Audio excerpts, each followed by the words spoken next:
You talk about government greenwash. We hear a lot about corporate greenwashing. What is government greenwashing? The politicians have learned to say the right words. They say we have a planet in peril, and governments will even set targets for future emissions at some time after they're out of office. But How convenient, yeah. but the fact is, if you look at their policies, you see that they're doing essentially nothing. That emissions, if anything, continue to increase. So it's it's putting a good face on their policies, or attempting to, but in fact they're not taking the necessary steps. I just think they haven't given it the degree of seriousness that it deserves. There is not a clear recognition of the fact that we are really close to a point where we're going to pass tipping points in the climate system, which have major repercussions, especially for people who are now young people, our children and grandchildren. And because of the inertia of the system, you don't see that much happening yet. You know, the weather is fine, but I'm pretty warm in San Francisco lately. Yeah, it's a little warmer than normal, but that doesn't seem so bad. The problem is, though, that once these dynamics of the systems begin to take over, whether it's the disintegration of an ice sheet, or it's the pressure we're putting on species and cause some of them to begin to go extinct or become very small in number, then because of the interdependencies among the species, you can get more of them, you can get ecosystems to collapse. And we're getting close to the passing those tipping points. So how close? Have we already passed any tipping points? Do we know where the tipping, I think some people have said we don't know until we pass them. The Earth's history is very good for telling us what is the level that we can afford to have for atmospheric composition, for example, because we can see how big the changes were in the past. But the dynamics of a nonlinear system it's very difficult to say when something collapses. So, for example, an ice sheet. It's very hard to predict exactly when it will collapse, but we can say by looking at the Earth's history that if we left the climate system with 350 or 400 parts per million for a few centuries, then we know that the equilibrium ice sheet consistent with that atmosphere is a much smaller ice sheet. Sea level would be tens of meters higher. But we can't say exactly when it will collapse. But when it does collapse, sea level goes up 5 meters per century is not unusual in the Earth's history. So 1 meter every 20 years. So you don't want to get to that point. And where are we now? I mean, we've seen pictures of collapsing ice sheets. We've seen receding glaciers. How much is already built into the system so far? Yeah, we don't really know, but the rate at which the ice sheets are now shedding mass. Greenland is losing more than 200 cubic kilometers per year, and Antarctica more than 100 cubic kilometers per year. And still, that's not very much in terms of sea level. Sea level is going up 3 millimeters a year, which is 3 centimeters a decade, or 30 centimeters in 100 years. But if you look, we now have very precise data for the ice sheets from the gravity satellite, which tells us how the mass is changing. And what is important is not only that they are losing mass now at these rates, but that rate has increased significantly over just the last 8 years of data. And that's sort of the characteristic of a nonlinear thing. If it begins to fall off a cliff, then you're in trouble. And how good are your models at predicting this? And we understand there's the largest supercomputers have these very complex models. Modeling clouds is extremely difficult. Are there models, are there things happening faster than the models predicted? Well, the global temperature is changing in a way very consistent with what we would say it should, based on the climate sensitivity that we get both from climate models, but more accurately from the Earth's history, how the climate responded in the past when the atmospheric composition changed. But can you predict the nonlinear phenomena within that system? The global temperature responds pretty linearly. But when something begins to collapse, like an ice sheet, that's much more difficult. We don't have a model that can do that. And what we've begun to see in just in the last 5 years, is that some of these things are changing much more rapidly than we would have guessed.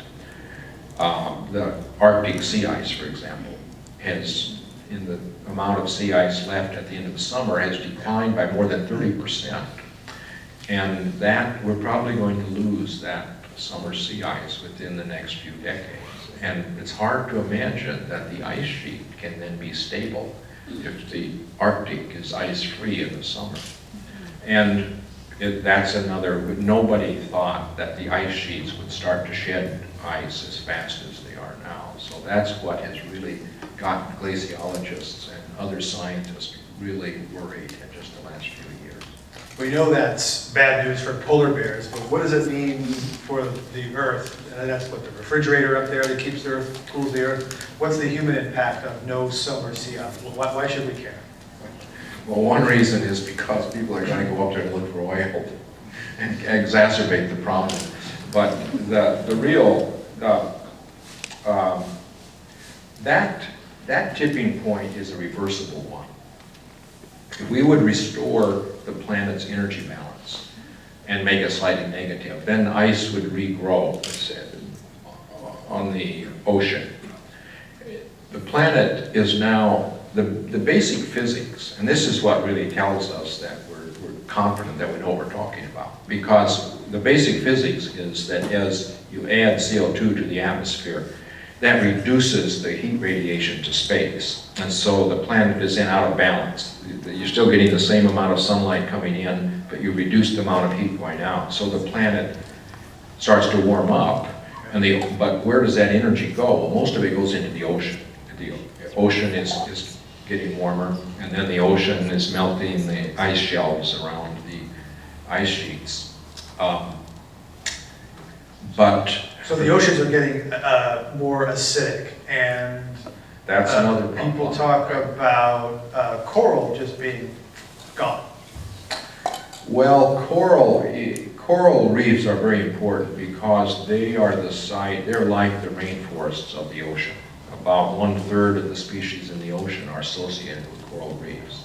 And yeah, the coral reefs are under threat because of the warming ocean, which causes the coral to bleach, to expel its symbiotic algae, and the ocean becomes more acidic. And of course, animals which have carbonate skeletons or carbonate shells don't want an acid ocean because that dissolves their skeleton. So that is a serious problem, and that's one of the bases for saying that we really don't want CO2 on the long run to be more than 350 parts per million. That's what the people who understand the biology of the coral reefs say. But also, if we want to restore the planet's energy balance, we would need to reduce CO2 to less than 350 parts per million. Are there any serious policy proposals that are, you think, aimed at the right target of 350? Business as usual goes up to, what, 650, 750, depending on the assumptions built in? There are no policies of governments that would allow you to do that. But, and when they talk about targets, they're much higher targets than 350 parts per million. What we would need to do in order to reach 350 would be to phase out coal relatively quickly in the next couple of decades and to avoid unconventional fossil fuels. If we did that, So can you explain what unconventional fossil fuels are? Tar sands, oil shale, heavy oil. The dark, nasty stuff from Canada. The dirtiest stuff, which you have to cook the oil out of it, so it takes a lot of energy to do that, so you end up producing twice as much CO2. So coal and tar sand. Yeah. If we would do that, then CO2 would only go up to 400 or 425 parts per million, and if we restore some of the forests that we've cut down, we could get CO2 back below 350. But that would require some energy systems to replace the current fossil fuels. And the only way that's going to happen is if we put a price on carbon emissions. That would encourage the development of clean energies. Just hoping that these other fossil fuels won't be developed won't work. You've got to put a price on the carbon emissions, and it's got to gradually rise over time, and that would work. But the only way the public is going to allow that to happen is if the money that's collected from the fossil fuel companies is distributed to the public 100%, because you don't want the government taking that money and then say, oh, I'm going to invest that in clean coal or something like that. You want the market to determine what are the most efficient alternatives to the carbon-based fuels. European Union has put a price on carbon. Critics would say it hasn't driven any behavioral change, it's too low. Other places have... No, they have not. They've attempted this cap and trade system, which is a boondoggle. They have, however, put taxes on some of the fossil fuels, and that's why they're twice as efficient as we are. They have a similar standard of living with only half as much carbon emissions as we have, and that's partly because the energy is more, the carbon energy there is more expensive. But the cap and trade system that they attempted was ineffectual. It didn't improve over what they already had. So cap and trade, it's pretty much dead in Washington. Thank goodness.